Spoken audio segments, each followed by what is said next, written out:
Qala al-muallif rahimahullah wa nafa'ana bihi wa bi'ulumihi fid dharain amin.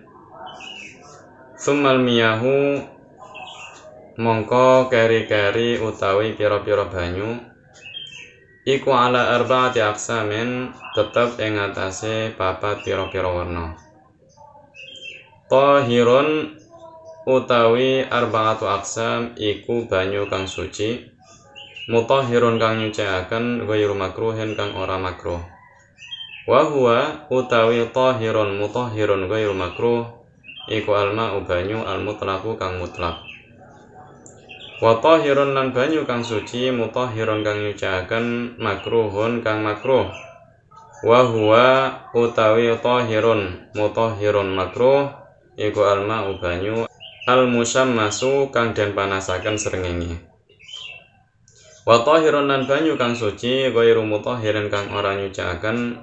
Wa huwa utawi tahir ghairu mutahhir iku alma'u banyu al-musta'malu kang wis den nggo. Wal mutaghayyiru lan banyu kang owah bima sebab perkara khalatahu kang nyampuri apa ma hu ing al-mutaghayyir minat tahirat bayane saking pira-pira perkara kang suci. Wa ma'un najisun wa ma'un lan banyu najisun kang najis wa huwa utawi ma'un najis iku alladzi banyu halat kang tumiba fihi ing dalem alladzi apa najasatun najis. Wa huwa hale utawi alladzi iku dunal qullatain sakning sore rong kullah. Au kana utawa ana apa alladzi iku qullatain rong kullah fataghayyar mongko nuli awah apa mak qullatain. Wal qullatan utawi rong kullah iku khamsumi atriqlin 500 gati Baghdadiyen kang bangsa Baghdad takriban ing dalem kira-kirane fil ashahi ing dalem qaul kang luweh sahih. Kaum muslimin, para pemirsa yang dirahmati Allah Subhanahu wa taala, sebelum kita lanjutkan dengan pembahasan mengenai masalah-masalah fikih, mengenai penjelasan-penjelasan masalah fikih, saya ingin menyebutkan beberapa faedah nahwiyah yang terkandung dalam penggalan perkataan Al-Qadhi Abu Syuja' ini.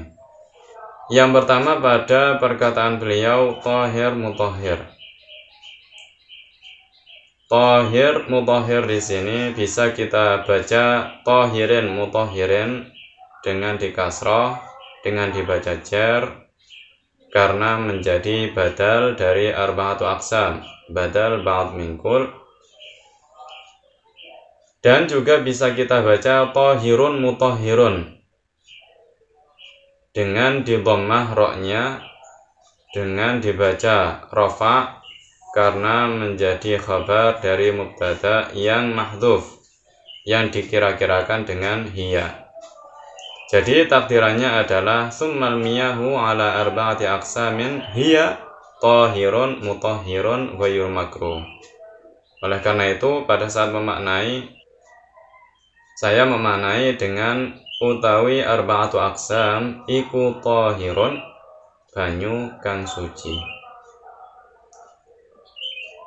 Kemudian yang kedua, faedah nahwiyah yang kedua adalah pada perkataan beliau minat tahirat. Min di sini adalah salah satu dari huruf jar yang faedahnya adalah lil bayan, untuk menjelaskan lafadz yang umum yang jatuh sebelumnya. Yakni di sini ma bima khalatahu, sesuatu yang mencampuri air yang telah berubah.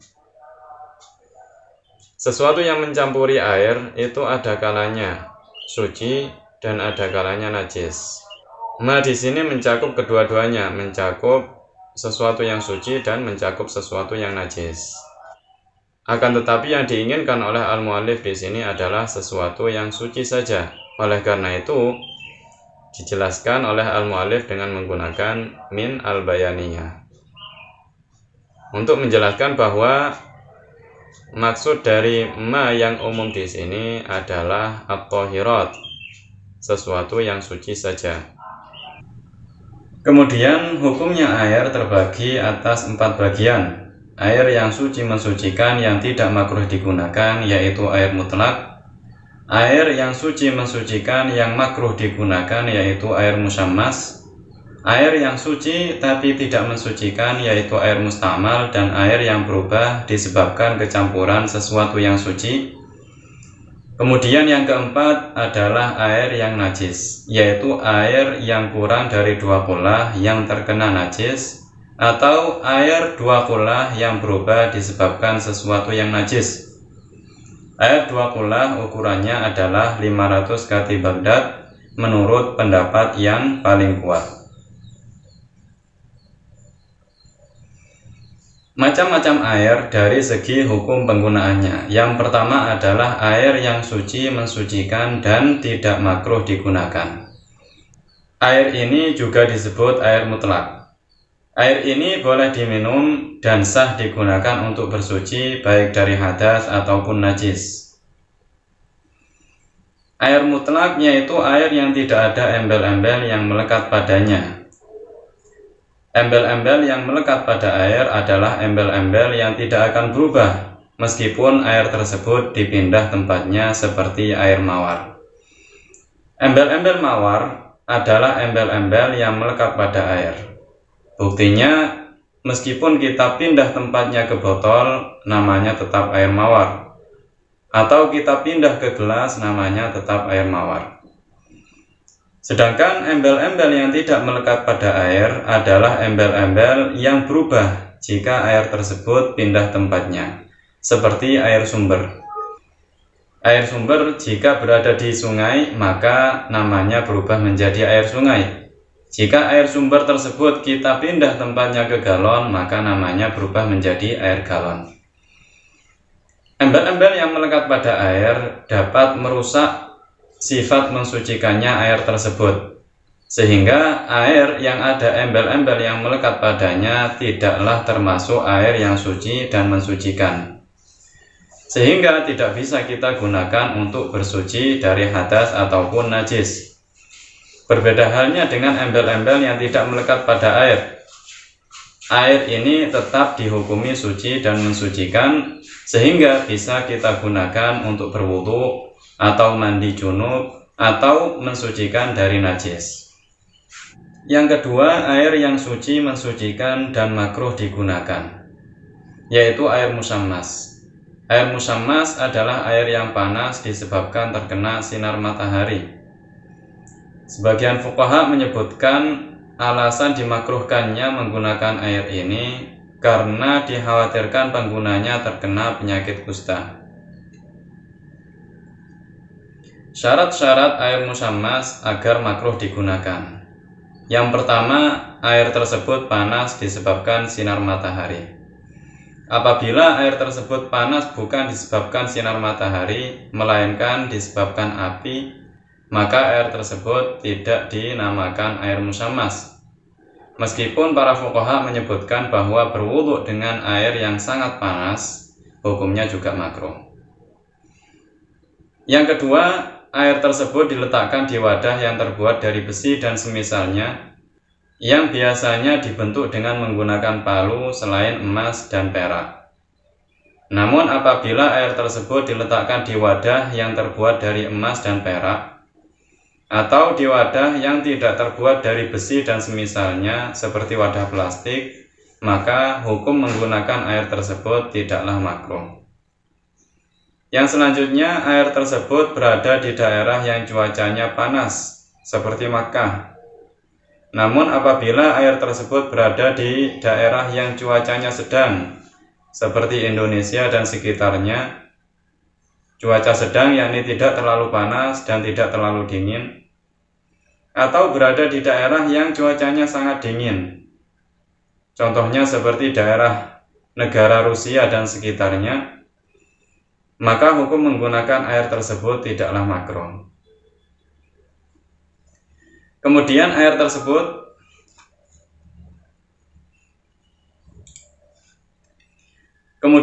tersebut digunakan pada saat panas. Namun apabila air tersebut digunakan saat airnya sudah dingin, maka hukumnya tidak makruh. Yang selanjutnya adalah air tersebut digunakan di badan. Apabila air tersebut tidak digunakan pada badan, contohnya digunakan untuk menyiram tanaman, maka perbuatan tersebut tidaklah makruh. Yang ketiga adalah air yang suci dan tidak mensucikan. Air ini ada dua macam. Yang pertama, air mustamal, yaitu air yang telah digunakan untuk menghilangkan hadas atau najis. Syarat air sisa basuhan najis dihukumi suci dan tidak mensucikan. Yang pertama adalah airnya kurang dari 2 kula. Apabila airnya 2 kula atau lebih, maka hukumnya tetap suci dan mensucikan selama air tersebut tidak berubah disebabkan najis. Yang kedua, airnya tidak bertambah kadarnya dengan mengira-ngirakan sisa air yang ada pada tempat yang dibasuh. Namun apabila jumlah atau kadar airnya bertambah, maka otomatis tambahan kadar tersebut disebabkan najis yang dibasuh. Maka hukum air tersebut adalah najis. Yang ketiga adalah sifat airnya tidak berubah. Apabila sifat airnya berubah, baik baunya atau rasanya atau warnanya, baunya ada bau najisnya, atau rasa airnya ada rasa najisnya, atau warna airnya ada warna najisnya, maka air tersebut dihukumi najis. Yang keempat adalah tempat yang dibasuh dihukumi suci. Apabila tempat yang dibasuh tersebut masih dihukumi najis, seperti masih ada warna najisnya atau masih ada bau najisnya, maka air sisa basuhan tersebut juga dihukumi najis. Air yang suci dan tidak mensucikan yang kedua adalah air yang berubah sebab kecampuran benda suci. Syarat air yang tercampuri benda suci dihukumi suci, tapi tidak mensucikan. Yang pertama, benda yang mencampuri air tersebut harus suci. Apabila benda yang mencampuri air tersebut itu najis, dan airnya berubah disebabkan najis, maka hukum air tersebut menjadi najis. Yang kedua, perubahannya banyak, meskipun pada salah satu sifatnya, dengan sekira tidak lagi disebut air mutlak. Namun apabila perubahannya hanya sedikit, dengan sekira air tersebut masih disebut air mutlak, maka air tersebut masih dihukumi suci dan mensucikan. Maksudnya perubahan banyak di sini, misalkan air tersebut tidak lagi disebut air saja, akan tetapi disertai dengan embel-embel yang melekat padanya, seperti air gula atau air susu. Kemudian yang ketiga, benda suci tersebut mencampuri air. Contohnya seperti susu, gula. Apabila benda suci tersebut tidak mencampuri air, akan tetapi hanya berdampingan dengan air, maka perubahan yang terjadi disebabkan benda yang berdampingan dengan air tersebut, meskipun banyak, tidak mempengaruhi sifat mensucikannya air tersebut.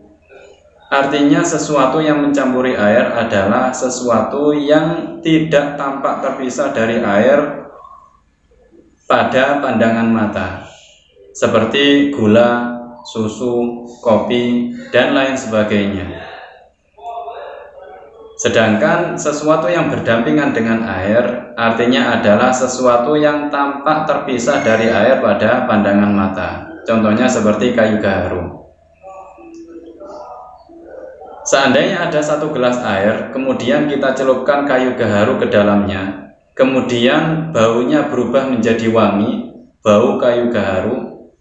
Meskipun perubahan ini banyak, meskipun perubahan ini nampak, namun karena perubahan yang terjadi itu disebabkan sesuatu yang berdampingan dengan air, maka perubahan ini tidak membahayakan sifat mensucikannya air tersebut. Artinya air tersebut masih disifati suci dan mensucikan. Namun apabila ada 1 gelas air, kemudian kita kasih 3 sendok gula atau 3 sendok kopi sehingga rasanya berubah menjadi manis, sehingga warnanya berubah menjadi hitam, maka perubahan yang banyak disebabkan gula atau disebabkan kopi ini bisa membahayakan sifat mensucikannya air. Artinya menjadikan air tersebut disifati suci tapi tidak mensucikan, sehingga tidak bisa kita gunakan untuk berwudu, tidak bisa kita gunakan untuk mandi junub, tidak bisa kita gunakan untuk mensucikan anggota badan dari najis. Kemudian yang selanjutnya adalah benda suci tersebut dapat dihindarkan dari air. Contohnya seperti gula, kopi, mudah bagi kita menjaga air darinya. Namun apabila benda suci tersebut sulit bagi kita menjaga air darinya, contohnya seperti perubahan air disebabkan tumbuh-tumbuhan yang hidup di air atau semisalnya, maka perubahan yang terjadi pada air meskipun banyak ini tidak mempengaruhi sifat mensucikannya air tersebut. Misalkan ada air berwarna hijau. Warna hijau yang ada pada air ini disebabkan tumbuhan yang hidup di air. Maka perubahan warna ini meskipun nampak tidak mempengaruhi sifat mensucikannya air tersebut, artinya tetap suci dan mensucikan. Atau air menyumber di tempat dekat dengan tambang minyak misalkan, sehingga air tersebut bau minyak gas. Maka perubahan bau pada air tersebut meskipun nampak tidaklah mengeluarkan air tersebut dari sifat suci dan mensucikan. Artinya air tersebut tetap dihukumi suci dan mensucikan. Karena kita tidak bisa, karena kita sulit menjaga air dari tercampuri oleh benda-benda suci tersebut. Yang keempat adalah air yang najis, yaitu air yang terkena benda najis yang tidak dimaafkan. Air yang terkena benda najis yang tidak dimaafkan ada kalanya kurang dari 2 kula atau air sedikit. Ada kalanya air tersebut banyak, yakni 2 kula atau lebih. Jika air tersebut kurang dari 2 kula, maka hukumnya najis meskipun air tersebut tidak berubah disebabkan najis. Namun apabila air tersebut 2 kula atau lebih, maka hukumnya tidak najis selama tidak berubah disebabkan najis, meskipun perubahannya hanya sedikit. Misalkan ada sumur yang kejatuhan kucing sehingga dia meninggal atau mati di dalam sumur tersebut. Kemudian bangkai kucing ini tidak diketahui selama beberapa hari hingga bau air sumur ini berubah menjadi busuk disebabkan bangkai kucing tersebut. Maka air sumur ini meskipun lebih dari 2 kula hukumnya najis. Cara mensucikan atau menjadikan suci air yang najis dan dia kurang dari 2 kula adalah dengan ditambahi sampai mencapai 2 kula atau lebih. Apabila sudah mencapai 2 kula atau lebih dan tidak ditemukan perubahan disebabkan najis, maka air tersebut sudah dihukumi suci. Adapun apabila air yang najis tadi 2 kula atau lebih, maka cara mensucikannya adalah didiamkan, dibiarkan hingga perubahan disebabkan najis tersebut hilang. Apabila bau bangkainya sudah hilang, maka air sumur tadi otomatis hukumnya adalah suci dan mensucikan. Air 2 kula. Air 2 kula pada tempat yang berbentuk kubus, ukuran panjang, lebar, dan kedalamannya adalah 1/4 hasta atau setara 60 cm. Adapun air 2 kula pada tempat yang berbentuk tabung, maka ukuran kedalamannya adalah 2,5 hasta atau setara 120 cm. Dan diameternya adalah 1 hasta atau setara 48 cm.